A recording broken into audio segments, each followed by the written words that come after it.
नमस्कार दोस्तों, कल हमने सतत भिन्न के बारे में पढ़ा था, जिसमें उसका जो पूर्ण संख्या होती थी उसको भी हमने चेंज कर दिया था। उसको चेंज करने के बाद उसका पॉजिटिव यानी प्लस और माइनस, जोड़ना और घटाना दोनों पढ़ लिया था। लेकिन अगर यहाँ पर जैसे आपका सवाल नंबर 1 है, आप देख रहे हो यहाँ पे तो चेंज है 2, 5, 1 है, लेकिन इसका जो अंश है वह भी चेंज हो गया है। जो अंश है जहां की पहले 1 हुआ करता था, 1 1 1, यहाँ पे कुछ चेंज होता था, लेकिन अभी हर जगह पे चेंज है, सारी संख्याएं चेंज है। इस तरह से आपको कंटिन्यूटेड फ्रैक्शन अगर मिल रहा है, आप उसको कैसे हल करेंगे? इसमें भी कुछ नहीं करना है, जो सवाल जो रूल था वही करना है। सिर्फ एक छोटा सा आपको कुछ एक्स्ट्रा काम करना है। वो क्या है? आप 4 और 5 को इसी तरह से लिख दीजिए जैसे आप लिखते थे। 4 और 5 हो गया। फिर 1, 5 और 2 लिखिए जैसे लिखते थे। 1, 5 और 2 लिख दीजिए। अब आपको क्या करना है? 4 और 5 जो कि अंश के रूप में था हो गया, इसको छोड़ दीजिए। ठीक, बचा 3। 3 को आप यहाँ पर बटे के रूप में लिखिए 3, और बचा 2। 2 के भी यहाँ पे हर के रूप में लिखिए 2। यहाँ भी हर के रूप में 3 लिखा ये वाला, और यहाँ अगले वाले में हर के रूप में उसके ऊपर वाला लिखा 2। ठीक, अब हल कैसे करना है? आप इसमें गुणा कीजिए। 5 1 के 5, 5 4 9, ऐसे करते थे ना। 5 का 1 में गुणा होता था तो 5 बार जाता था, और 4 में उसका गुणा हो गया। 4 को जोड़ दिया, 5 और 1 का गुणा किया और 4 जोड़ दिया। 5 1 के 5 4 9।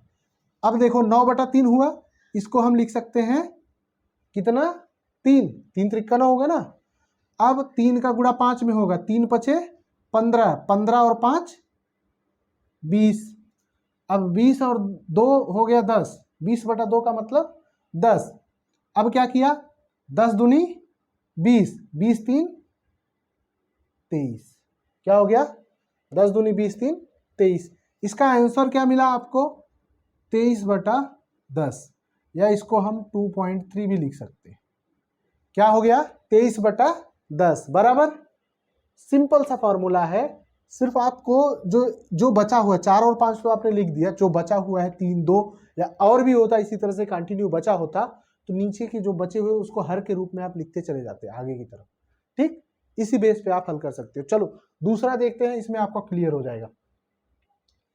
ये है 3 + 9 2 + 3 1 + 7/8। यहाँ पे आपको क्या करना है? 7/8 को इस तरह से लिखना है।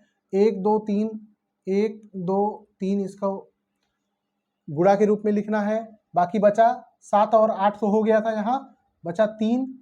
तो आप 3 को इसके नीचे लिखेंगे। बचा 3, सॉरी यहाँ लिखेंगे 3, और यहाँ बचा 9। ठीक, हल कर दीजिए। हल करेंगे, कहाँ लिख दिया मैंने? ये 1 के नीचे रहेगा सबसे पहले वाला जो है 1, थोड़ा इसका दूर लिखिए। ये हो गया 7, ये हो गया 8। 1 के नीचे आपने लिख दिया 3, 2 के नीचे लिख दिया आपने 9। ठीक, 8 1 के 8, 8 7 15, यह हो गया 15/3। क्या हो गया? 15/3। 3 पचे 15, 5 दूनी 10। 3 और 5 का 15 में 3 का भाग दिया, 5 बचा। 5 दूनी 10, 10 और 8 18, 9 कट गया, 9 दूनी 18। 3 दूनी 6, 6 5 11 बराबर। 9 दूनी 18 हो गया 2। 3 दूनी 6 का गुणा किया, 3 दूनी 6 हो गया ये, और 6 और 5 11, यानी आपका आंसर क्या आ जाएगा? 11/2। एक आंसर ये मिल गया, एक आंसर ये मिल गया। इसको आप 5/5 भी लिख सकते हैं। ठीक है, 11/2 या 23/10। अब देखिए, इन दोनों को हल करने के बाद अगर आपको इस तरह से सवाल पूछ दिया जाए, x + 2/3 + 4/5 + 5/7 = 12 हो तो x का मान क्या होगा? यहाँ पे x का मान नहीं दिया है, तो आप क्या करेंगे, x का मान नहीं दिया है तो क्या करना है आपको, सेम इसी पैटर्न से आपको हल करना है। कैसे, ये देखिए,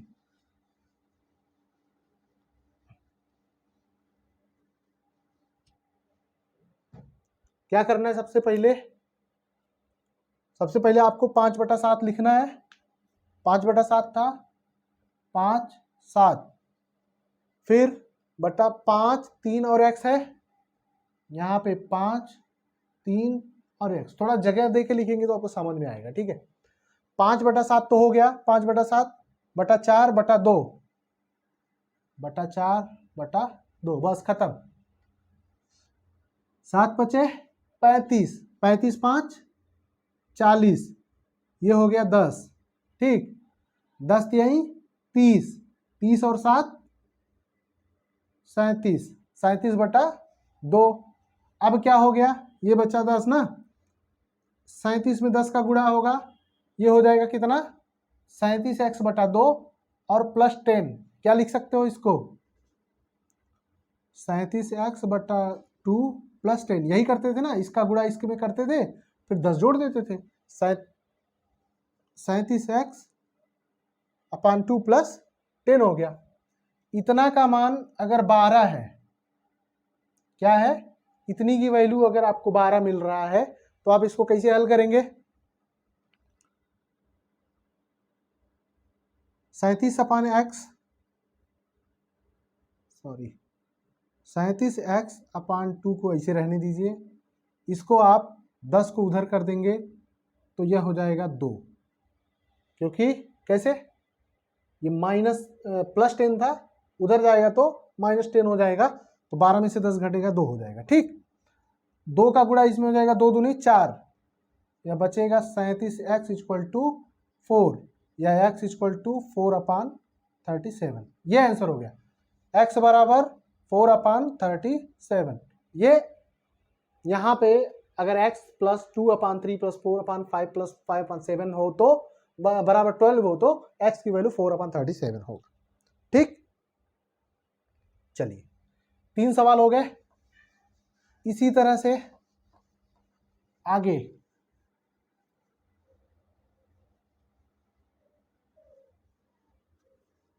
आज इससे रिलेटेड जितने भी क्वेश्चन बनते हैं इन दोनों वीडियो में, जो इसके पहले का वीडियो है, जिसने नहीं देखा है वो जाके पहले का वीडियो देखो, तब आपको बेसिक से समझ में आ जाएगा। उसके बाद देखो, इसमें 3 टाइप के सवाल मिल गए आपको। अब आपको कुछ इस तरह से सवाल है, जैसे 1/a plus 1/b plus 1/c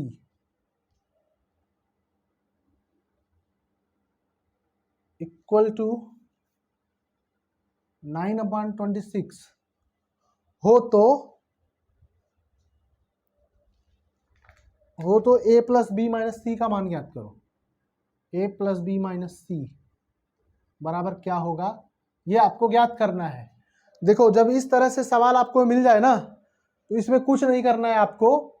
सबसे पहले ये जो 26 है ना, 26 में आप जैसे आप भाग विधि से मासा निकालते हो ना, उसी तरह से आप हल करना शुरू कर दो। ये जो 1/a plus 1/b plus 1/c है, इसका मतलब यह है कि यह इसके 9/26 के बराबर है।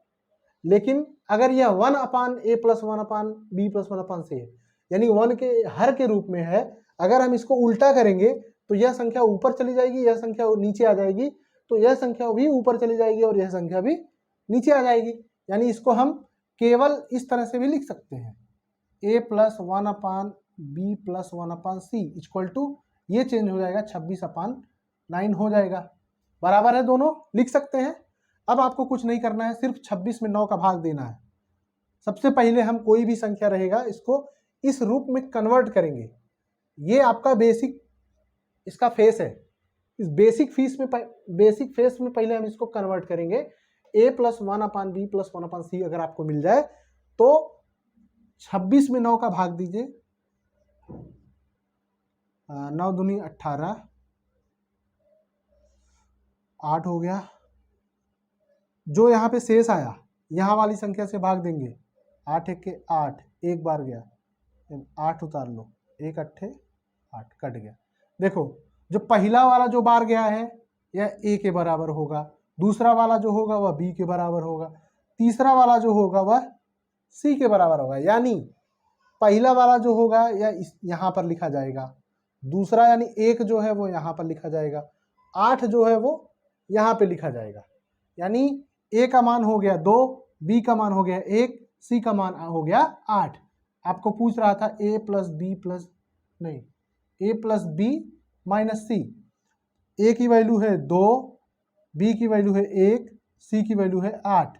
2 1 3 माइनस 8 बराबर -5। ठीक, इस तरह से आप इसको हल कर सकते हो। ठीक, चलो दूसरा देख लेते हैं फटाफट।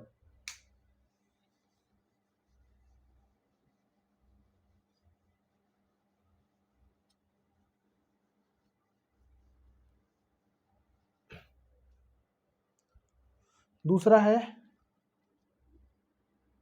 a plus 1/b plus 1/c plus 1/d equal to 60/17 हो तो a plus B plus C plus D का मान याद करना है।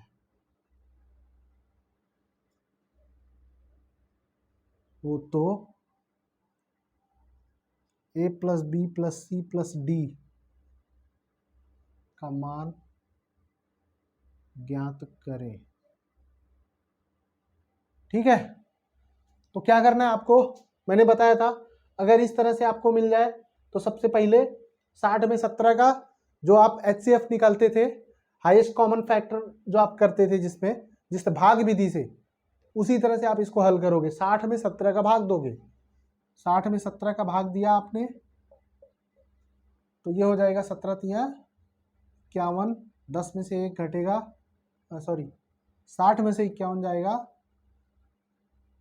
9 बार 17, 9 1 के 9, 9 1 के 9 मतलब 17 में से 9 गए 8, फिर बचा 9, 8 1 के 8, 1, यहाँ पे ये वाला 8 आ जाएगा, 1 8 8। देखो जब भी इसको हल करोगे इसका लॉजिक ये है कि यह अगर यहाँ पे A B C D E दिया रहता, अगर 5 दिया रहता तो जाहिर हमेशा सवाल में वो 5 बार से कटता, ही एक बार और जाता 5 बार कटता। ये सवाल का ये बेस है। देखो A की वैल्यू 3, B की वैल्यू 1, C की वैल्यू 1, D की वैल्यू 8, यानी इसको लिख सकते हैं 3 + 1 + 1 + 8 मतलब 3 2 5 8 13। यानी अगर इतना बराबर 60/17 हो तो A + B + C + D का मान 13 होगा। ठीक है, चलो कुछ करना है इसमें नहीं ना, सिर्फ भाग करना है और A + B + C का मान निकाल के उसमें जो भी पूछा जाए A + B, A/B, C/D कुछ भी पूछा जाए आप हल कर सकते हैं। ठीक है, इस तरह से एक सवाल और देख लेते हैं, लास्ट 5 सवाल हो गया, अभी एक सवाल और देख लेते हैं। ये SSC में पूछा गया था CGL में 2015 में। ठीक है, इसको देखते हैं क्या होगा। 1/A + 1/3B + 1/2C + 1/D equal है 30/43 के। तो